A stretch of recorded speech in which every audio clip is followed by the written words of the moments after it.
Hello, Scientology crime watchers, and welcome to another episode of Scientology Money Project on YouTube. I have a hell of a story for you today, and it's all true. The question is this: how did a Scientology public relations representative and a convicted sex offender get arrested for conspiring to kidnap, torture, and murder a police officer? A shocking tale.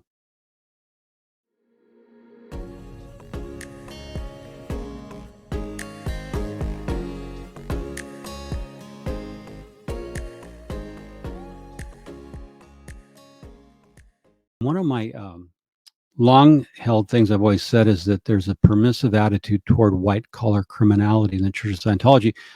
But as we learned with the Danny Masterson rape convictions, there's also cover-ups of serious felony crimes, some of which are violent, as were Danny Masterson's crimes for which he was convicted of forcible rape here in California. So I'm going to tell stories of what the Church of Scientology doesn't want you to know about their members, what they've covered up. This particular story is really something. And so let's just jump right into it. Now, in April 2013, the world awoke to see this headline: Scientology PR rep and accomplice rigged vacant house to capture police for interrogation, torture, and murder.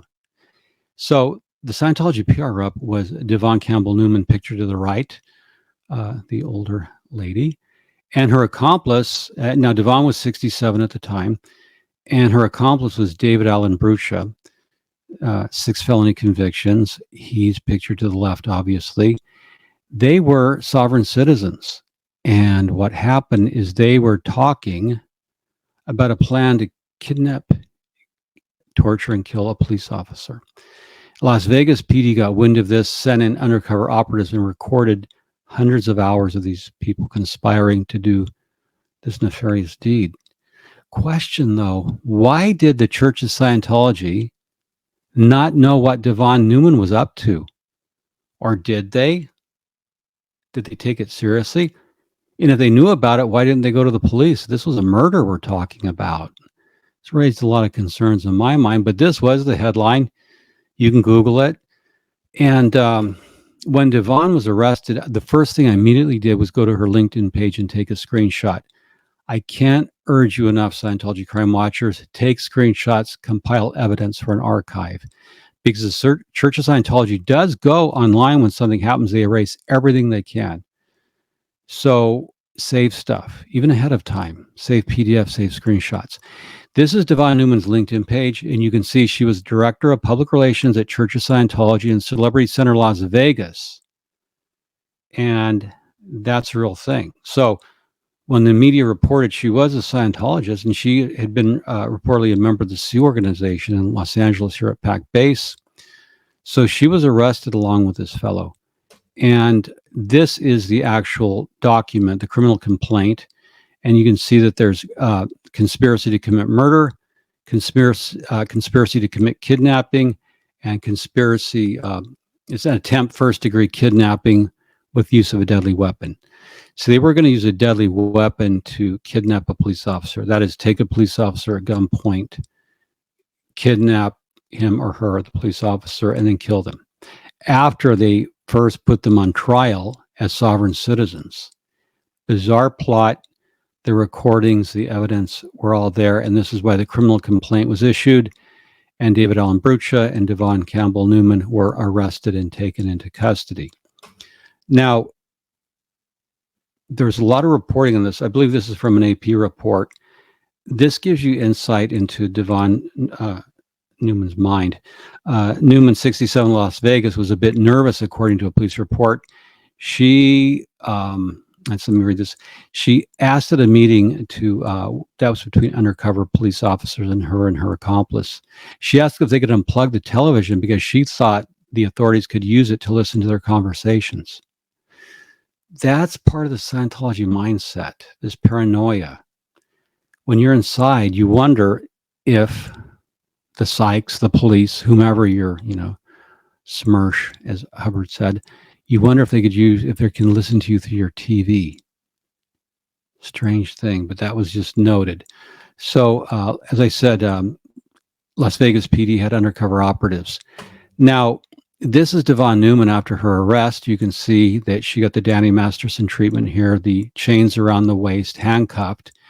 She's here in jail with a deputy guarding her at her arraignment. She's got her booking documents in her hand.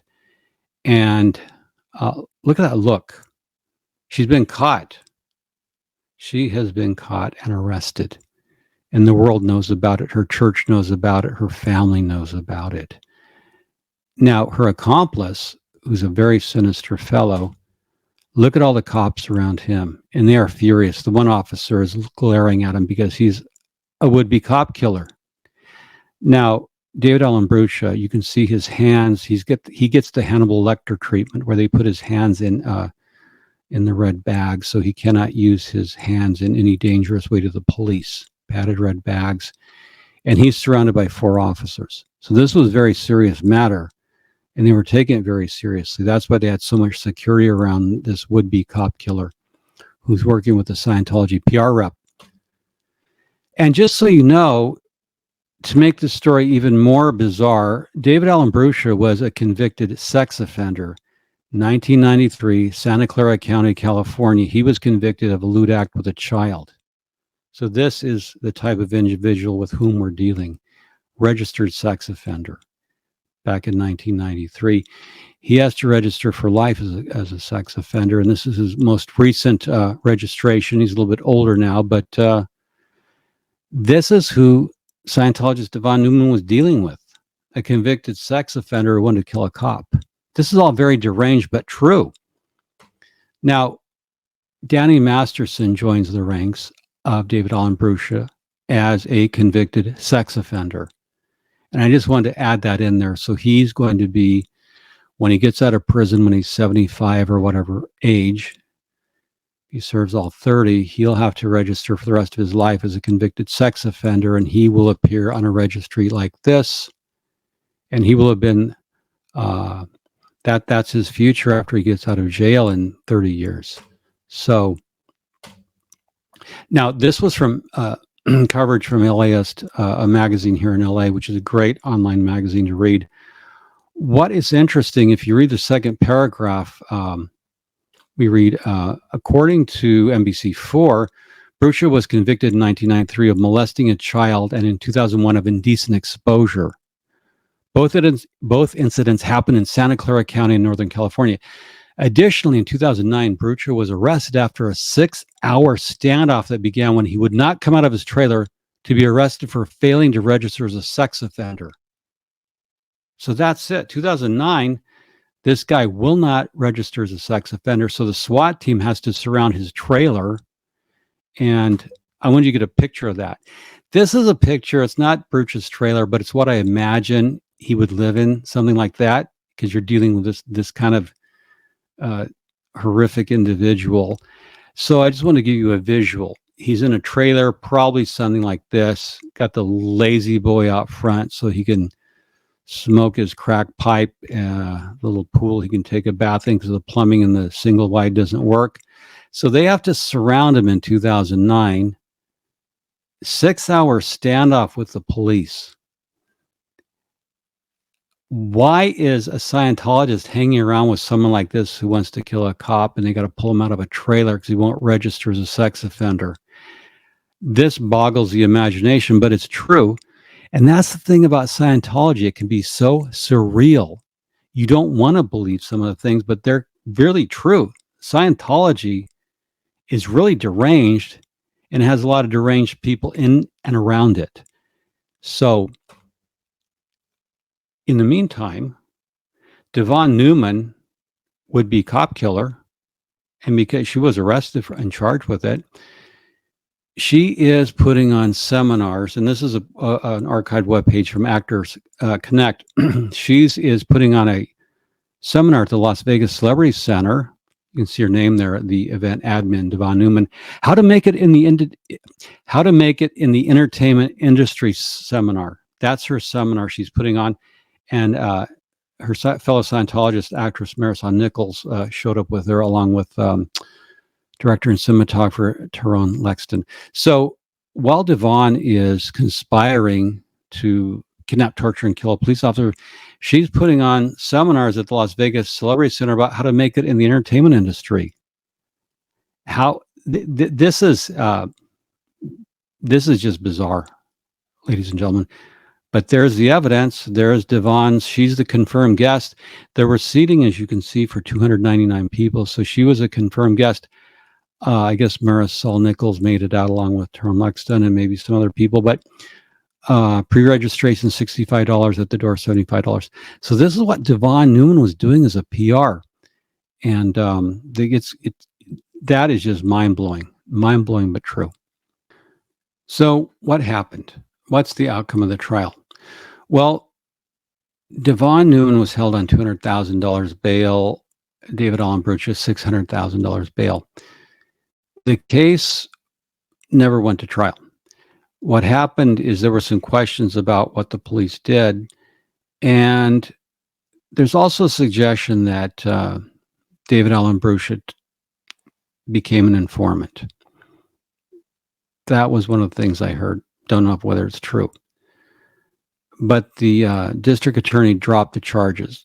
Brutsche pled to one felony count of conspiracy to kidnap a police officer. He did probation. He also renounced his standing as a sovereign citizen. So he was given probation. Devon Newman pled guilty to a misdemeanor conspiracy to kidnap a police officer, and she was given probation. So that was the outcome. The Las Vegas Police Department didn't have a comment. Now, for those of you who don't know me, I am a private investigator in the state of California. So my suspicion reading this is just an opinion, is the police wanted Brutsche to snitch, to tell them who were all the sovereign citizens, because when they arrested him, they considered him to be a domestic terrorist, and that's what he was. He wanted to kill a police officer, so he was a domestic terrorist. I suspect they wanted his phone, his computer. I suspect they wanted to look for more child porn to see if they could lock him up forever, which he should have been locked up forever. And I think Devon, they also wanted to know her phone, her contacts, how she was involved in the mix. The police would have also wanted to know, was Scientology involved, or were more Scientologists involved? The detectives would have had a lot of questions.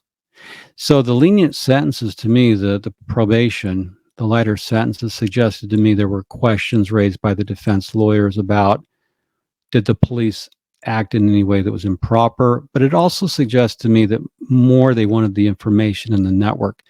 Because sometimes if you get someone like David Allen Brutsche, which he would be easy to send back to prison for a very long time and throw away the key, if he spilled everything and gave up his accomplices and all the potential domestic terrorists in the Las Vegas area, yeah, you could plea bargain that. You could charge bargain it. I suspect that may have been what happened. But this is one particularly disturbing episode in the Church of Scientology. And it actually happened. It's there in the news. So my next episode, I'm going to bring to you another story of Scientology and crime. And I want to, again, thank you, everyone who subscribed to my channel. I'm going to keep giving you some really interesting stories. Some of them are offbeat and not well known. Some of them are obscure but really interesting. And some are very well known, but I have details that may not have been covered previously. So again, thank you for watching my channel. I hope you like it. Please subscribe, and appreciate your time, and look forward to presenting some more Scientology true crime stories. Thank you.